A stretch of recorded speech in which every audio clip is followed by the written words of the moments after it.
What's your first impression of Russian language? Harsh and mysterious like a Siberian storm? Or poetic like a Pushkin verse? Let me show you a clip. Здравствуйте. Здрасте. Мне нужна ваша машина. Дайте ключи. Что, простите? Мне нужна ваша машина. The phrase "Мне нужна ваша машина" means I need your car. At first glance, you might think "Мне" is I, "нужна" is need, "ваша" is your, and "машина" sounds like machine but means car. So, I need your car. Done. Not so fast. You got the meaning, but here's the twist. Мне is actually me, not I. And нужна? It's not a verb, it's an adjective, like needed. So, literally, it's your car is needed to me. Wild, right? That's how Russian rolls. Even though Russian and English are distant cousins in the Indo-European family, they play by very different rules. Today, let's uncover the epic story of Russian and see what makes it so unique. Russian is a global giant, spoken by over 250 million people.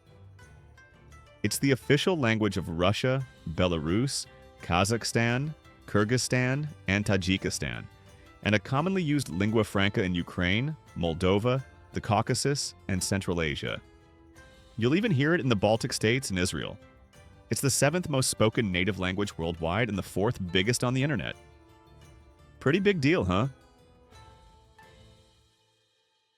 Russian belongs to the East Slavic branch of the Slavic family, part of the Indo-European tree. Its story kicks off in the 9th century with Old East Slavic, the language of Kievan Rus. Think medieval Russia, full of warriors and traders. But here's the catch. While people spoke Old East Slavic, they wrote in Old Church Slavonic, a fancy South Slavic language used for religious texts. Imagine speaking one language but writing in another. That's how it was. By the 12th century, Kievan Rus started to crumble, and when the Mongols stormed Kiev in 1240, everything changed. A new spoken language, let's call it Early Russian, started to take shape, separate from the church's formal scripts. Still, Old Church Slavonic ruled books for centuries, while everyday speech stayed distinctly East Slavic. Fast forward to the 15th century, the Golden Horde's grip weakened, and Moscow rose as the new powerhouse. The Moscow dialect became the cool kid on the block, shaping what we call Middle Russian. Native Russian words started sneaking into written texts, pushing out some Old Slavic terms. Then came Peter the Great in the 1700s, shaking things up like a linguistic rock star. He didn't just build ships, he revamped the Cyrillic alphabet and made written Russian more modern and secular. Russian started borrowing like crazy. Dutch for navy terms, French and German for science. Even Greek words got a Western makeover, ditching the old Byzantine style. The language was getting a serious glow-up. In 1755, Mikhail Lomonosov, a pioneering Russian scientist and writer, published an influential grammar that shaped the future of Russian. He carefully combined elements from Church Slavonic, everyday spoken Russian, and Western European literary styles, creating a bridge between the old and the new.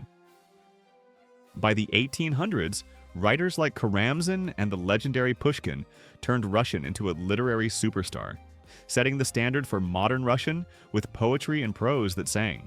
The 19th century saw Russian embrace the people's speech, with local slang and everyday words making literature more relatable. New terms for politics and tech kept pouring in from the West. By the 20th century, the 1918 spelling reform gave Russian its modern look, ditching outdated letters. Despite wars and revolutions, Russian stayed surprisingly stable thanks to schools and mass media smoothing out dialects. So, what's Russian like today? It is a highly inflected language, meaning words change endings to mark grammatical relations in a sentence. Think of it like words as chameleons changing colors to blend into their sentence roles. Like he shifts to him to act as an object, or go changes to goes for he goes. But unlike English, these changes are the heart of the grammar. Since word endings lock in the grammar, word order doesn't matter much, so Russian gets super flexible. Take I need your car again. Мне нужна ваша машина. Stress is I need. Ваша машина мне нужна. Stress is your car. Мне ваша машина нужна. is also correct, with a more neutral or balanced emphasis. Each version shifts the focus like directing a movie scene. But here's the trade-off. All those endings can make words feel like a puzzle. Some words can get really long, and you've got to learn the Cyrillic alphabet. It can feel intimidating. But Russian has tricks up its sleeve. You can play with word order to stress whatever you want. And unlike many Germanic or Romance languages, Russian keeps tenses simple. Basically just past, present, and future. Though its verb aspects add a twist to show if an action's done or ongoing. That's Russian in a nutshell, a language born in medieval chaos, polished by poets, and shaped by empires. It isn't just a language you speak, it's a language that shapes how you think. It's a way to play with meaning, emotion, and emphasis. Learning it might be a challenge, but also rewarding, and a lot more fun than you might expect. Stick around for more.